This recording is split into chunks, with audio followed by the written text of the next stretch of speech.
Yeah, so Lombardi's now the GM of Team USA, and it's kind of like, bro, I don't need you wasting your time on that. I need you worrying about the Kings because we need to win another cup. Hey guys, welcome back to the Best Coast Show. I'm your host, Albert Aguilera. As always, there's my producer, Curtis Stage.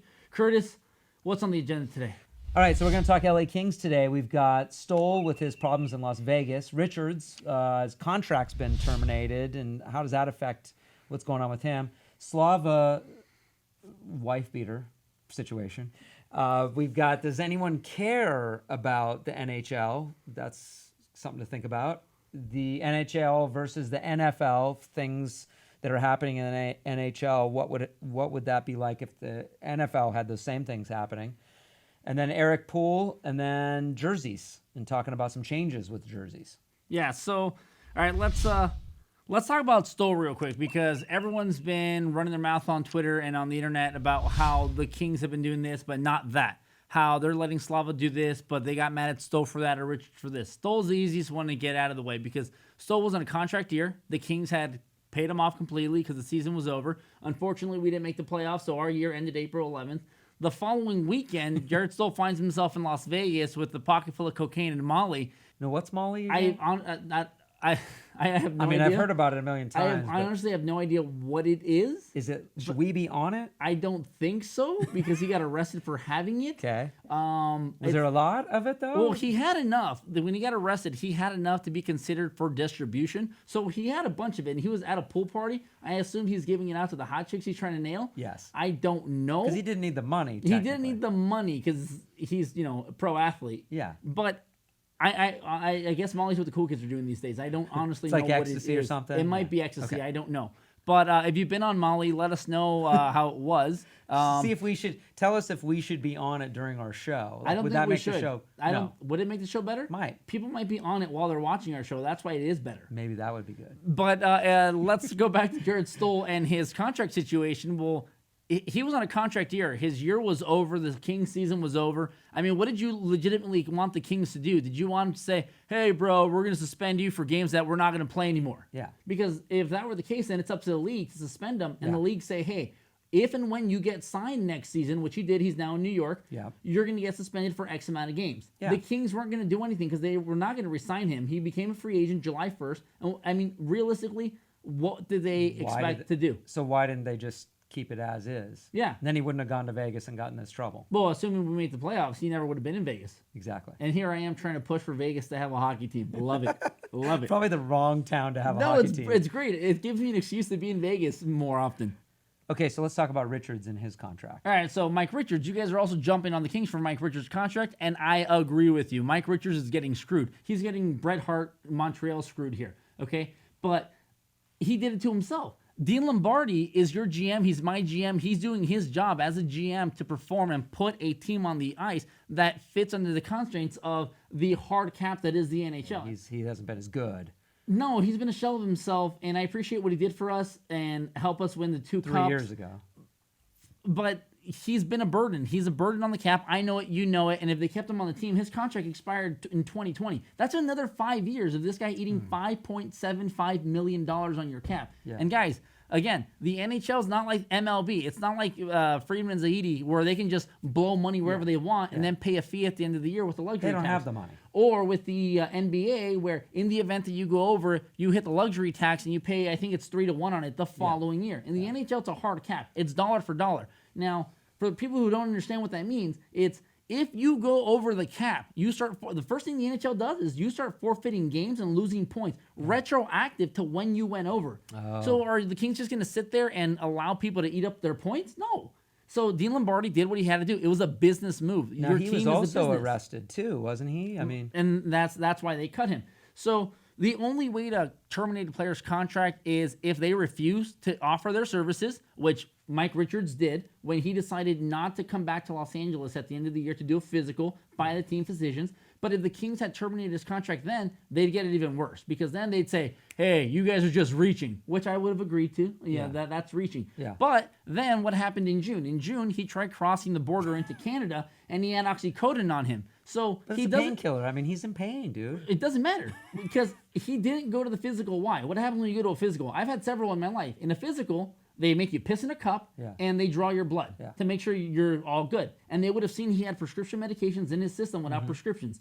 So what they could have done when he went into Canada and he got popped for having the oxycodone, they could have gotten him for drug smuggling, because oxycodone, even if you have a prescription for it, is a controlled substance. Yeah. So even if you have a prescription, you have to go get it at the pharmacy with a physical note from your doctor. So he didn't have that. And he didn't have that. It's not like... But he's in pain. Doesn't matter. He's eating up $5.75 million of your payroll. That's pain to me. Yes, That's the pain that I'm in. That's the pain you guys are in. He And can be on a lifetime supply of oxycodone. he could be, but that's the dumb thing where why were they going to let him eat up a cap for the next 5 years? If you look at all the things that the Kings had to do this last season, because Slava was a moron and because Mike Richards was eating up the cap, they couldn't make in-season moves. And going into the draft, they had to trade away draft picks and Jones because they couldn't make financial moves. These are some of the reasons why they didn't make the playoffs last year. Right. Let's talk about Slava. I mean, he was the third guy in this triangle of awesomeness.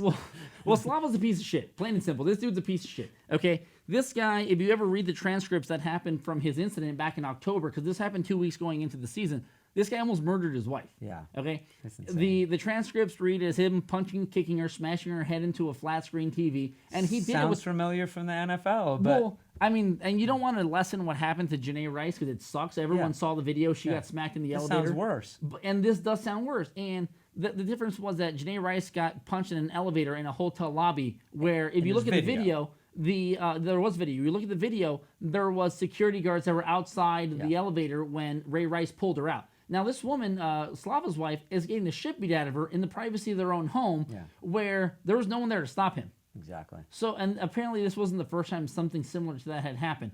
And people were jumping on the Kings for that as well because, well, why wasn't his contract terminated? Well, you can't terminate a contract that the league has suspended because when he got arrested, the league suspended him indefinitely. So he got suspended the day after the incident happened.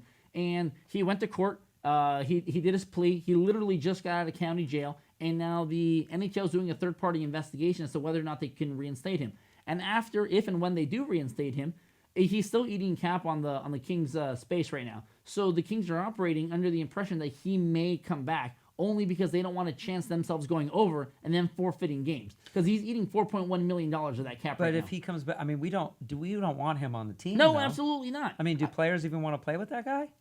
I don't know. I mean, maybe not. I don't know. But I personally wouldn't want him on my team. No. I'm like, that makes you look really shitty. Yeah. Like, that makes you look really shitty. Yeah. So if and when the league does let him come back, the Kings should terminate his contract. And they'd have every right to because, like Richards, he's breaking player profile. Yeah. Like, you're making us look bad. Yeah. But that brings us to our next point where, does anybody care? Yeah, I know. I mean, that's the thing is the NHL already has to deal with being a sport in North America that's a little tough. They're the fourth or fifth major sport in the country. And like soccer's in making it. Los Angeles, we don't even have NFL, but NFL ratings are still huge here. Way better. We got the Lakers, we got the Dodgers. It's like we got high-speed chases, and then we have the NHL. And nobody cares about the NHL. College football ahead of it. We do. USC is a very big thing. And unfortunately, nobody cares about the NHL unless you're a hockey fan. Mm-hmm. I care about the NHL. I care about the Kings because I'm a hockey fan. But the general public does not. Yeah. And you look at just what happened with Patrick Kane. Patrick Kane is a huge figure in the NHL. Yeah. Patrick Kane is a 3-time Stanley Cup champion. You know, when this incident when Slava happened, he just came off of a Stanley Cup win. Yeah. But these rape allegations or sexual assault allegations with Patrick Kane happened just after he won a Stanley Cup. It was days before he was supposed to have his personal time with the cup. But nobody cares. Nobody. Yeah, if this was the NFL, these would be. I mean, this would be every talk show in America talking about this. What is the equivalent of Patrick Kane in the NFL? It would be someone on the Patriots. It would be Tom Brady. Would it be Tom Brady? Yeah. Would it be Gronk?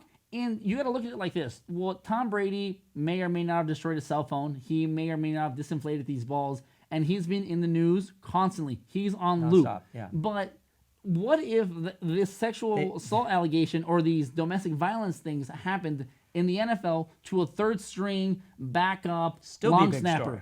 It would still be all over the place. And that's because people... It wouldn't be as big of a story, but it would be pretty big stuff. I think it's because it's NFL, people pretend to care. I honestly don't think they legitimately care. I think they pretend to care because it's something to talk about. Yeah. But unfortunately, people pretend to care about the NFL, and they don't pretend to care about what's happening in the NHL. because that is a big problem. And Major League Baseball, Manfred just came out and was like, listen, anything domestic violence oriented, your team has no say in it. It comes down to the commissioner's office, and I am the law when it comes to that. And the NHL really needs to address things like this, where it would be really unfortunate if Slava Voinov, who pleaded to it and just did his jail sentence, can come back and play. And I believe in the justice system, so if Patrick Kane goes to court or settle civilly with this woman or whatever have it, I'll wait to reserve judgment, and I'll reserve judgment and wait for this whole thing to finish before I can be like, oh yeah, forget Patrick Kane. I mean, personally, I hate Patrick Kane because he kills us every time he plays against us. I hate Kane because he's a Blackhawk and he plays so well against us.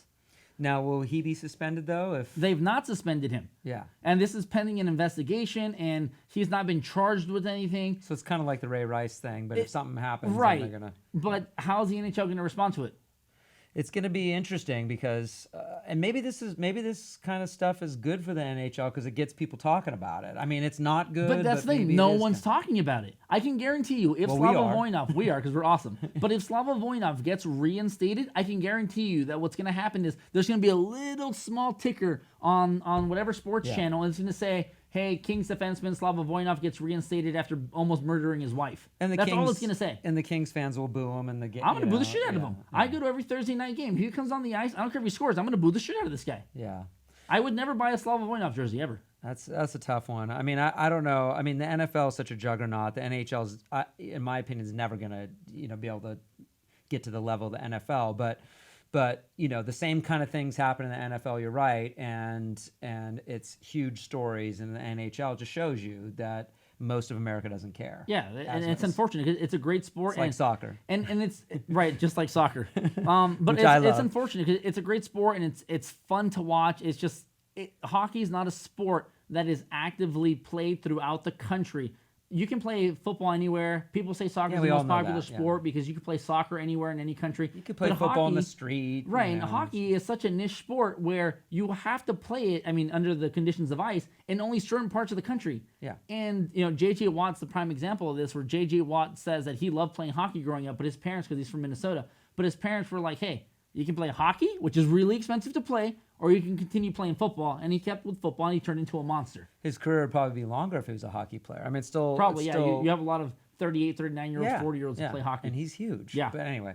Okay, so what about Eric Poole? Eric. So Give me a second here.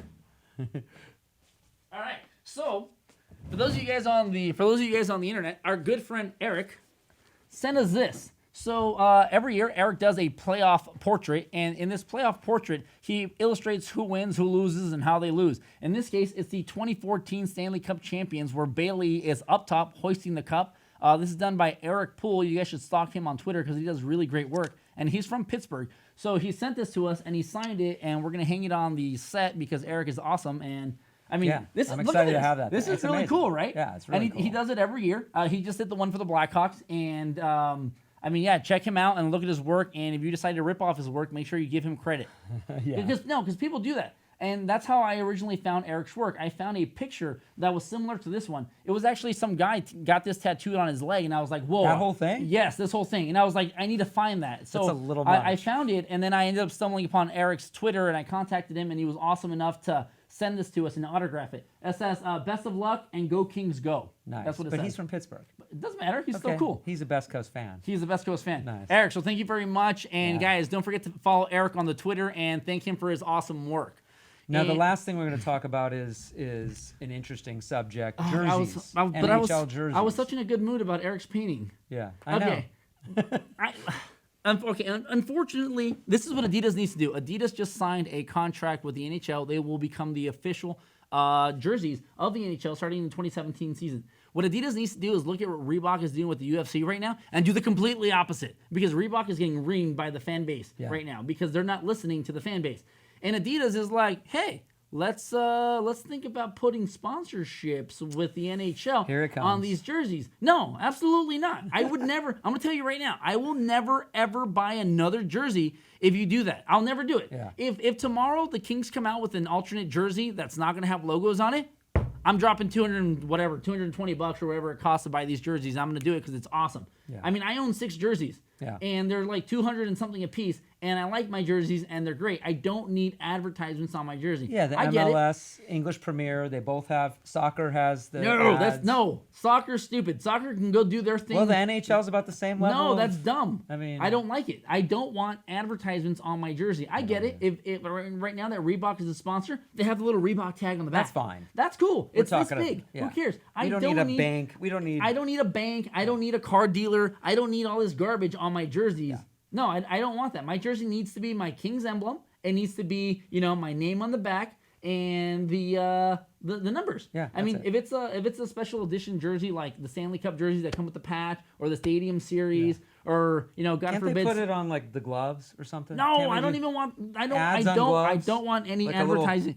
There's enough advertising on Target on the no, keepers. Come on, no, that wouldn't be bad. No, that's Okay. awful. All right. That is an It awful idea. It is awful. God. What's our gift of the day? Well, our gift of the day, this has actually been making its rounds on the internet. I saw this and I was like, whoa, is that how the kids in Canada get into hockey? I mean, is. because Curtis and I grew up in Los Angeles, Yeah. and we didn't have ice rinks. We still don't have ice rinks. We have those chemical ice rinks that they have around Christmas time, Sure. outside of downtown and outside of But Staples. you're not playing but it's hockey on chemical those. ice, and you're not playing. Yeah, it's awful ice. But this is our gift of the day. Don't forget to stalk us on the Twitter. Don't forget to stalk Eric on the Twitter. And that's our show. You guys have a good night.